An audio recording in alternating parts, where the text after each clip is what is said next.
নমস্কার।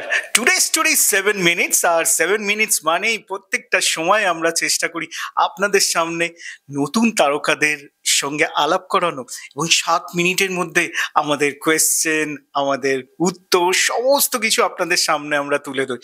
আজকের যে অতিথি 7 মিনিটসে কে? হ্যাঁ, আপনাদের প্রিয় অভিনেত্রী, হ্যাঁ, দেবলীনা দত্ত।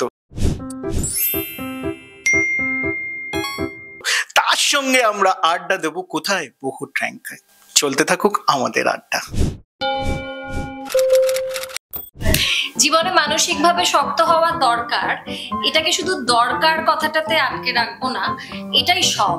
তার কারণ হচ্ছে শারীরিকভাবে শক্ত হওয়ার জন্য ডায়েট আছে, জিম আছে, নিয়ম কানুন আছে, সবকিছুই আছে, কিন্তু সবটাই বৃথা হয়ে যাবে যদি আমরা ইমোশনাল ইন্ডিপেন্ডেন্সটা অ্যাটেইন করতে না পারি।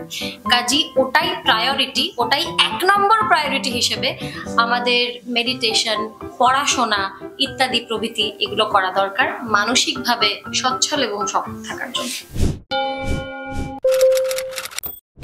ঠকানোটা এমন একটা জিনিস যেটার সাথে শক্ত বা নরম মনের কোনো যোগাযোগ নেই।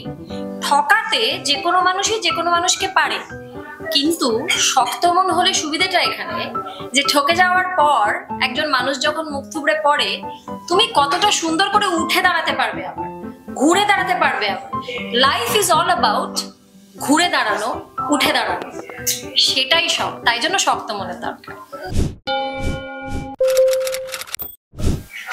প্রিয় হওয়া জিনিসটার মধ্যেই চেষ্টা ব্যাপারটা পুরো বাদ।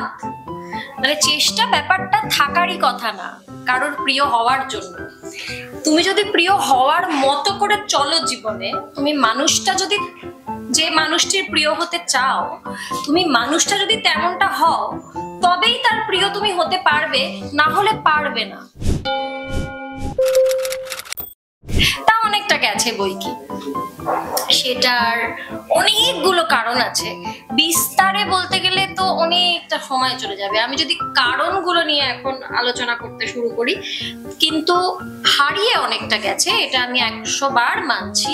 এবং সেটা ফিরিয়ে আনার জন্য আমি বলবো যে আমি এটাতে ভীষণভাবে বিশ্বাসী যে একেবারে ছোট্ট থেকে বড় হয়ে ওঠাটা, প্যারেন্টিংটা ভীষণ জরুরি। আমি কোন আবহাওয়া এবং কোন মানুষদের মধ্যে, কোন কোম্পানির মধ্যে বড় হয়ে উঠছি, তার উপর ডিপেন্ড করছে আমার সৌজন্যবোধ কতটা তৈরি হবে বা হবে না।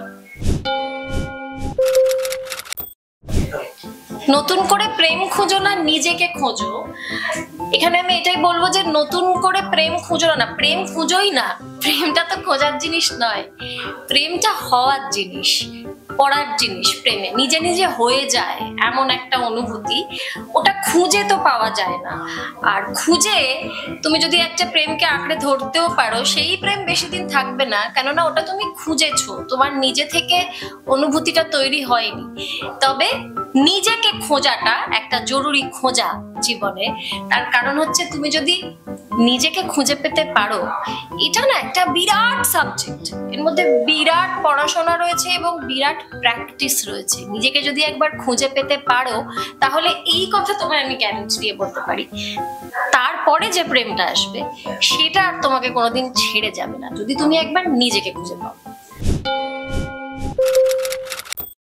নিজের ফেমকে ইউজ করে অ্যাডভান্টেজ নেওয়ার থেকে বড় বোকামি আর কিছু হতে পারে না জীবনে। তার কারণ হচ্ছে ফেম জিনিসটা, মানে transient is the only constant in life, মানে change is the only constant in life. সেরকমই ফেম ব্যাপারটা একটা কনস্ট্যান্ট ব্যাপার কখনো হতে পারে না জীবনে। এবার তোমার যদি নিজের ফেমটা যখন তুঙ্গে আছে, সেটাকে ইউজ করে নানা রকম অ্যাডভান্টেজ নেওয়ার অভ্যেস দাঁড়িয়ে যায়, তাহলে যখন তুমি সেই ফেমটাতে থাকবে না, যেটা সারা জীবন কেউ থাকে না, তখন তুমি একেবারে ধসে যাবে, একেবারে গুঁড়িয়ে যাবে। আর অ্যাডভান্টেজ নেওয়াটা এমনই একটা জিনিস, যদি তুমি অন্যায়ভাবে সেটা কখনো নাও, তাহলে পরবর্তীকালে সেটা তোমার কাছে ফেরত আসবেই। কারণ আইনস্টাইনের কথা অনুযায়ী তুমি পৃথিবীর কাছে যেটা ছুড়ে দেবে, পৃথিবী তোমাকে সেটা বাউন্স ব্যাক করে দেবে, এর কোনো অন্যথা কখনো হয় না। নিজেকে গুগল করে চেক করার অভ্যেসটা আমার আছে। আমি যদি গুগলে থাকি, আমায় যদি গুগল করা যায়, তাহলে নিজেকে গুগল করে চেক করতে বেশ মজা লাগে।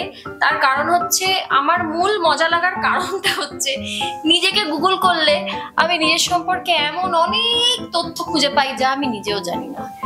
আদপে আমার জীবনে কোনোদিন ঘটেনি এমন বহু তথ্য গুগল আমার সম্পর্কে জানে, যেগুলো আমি জানি না। আর যে তথ্যগুলো পেয়ে জনগণ খুব নাচানাচি করে।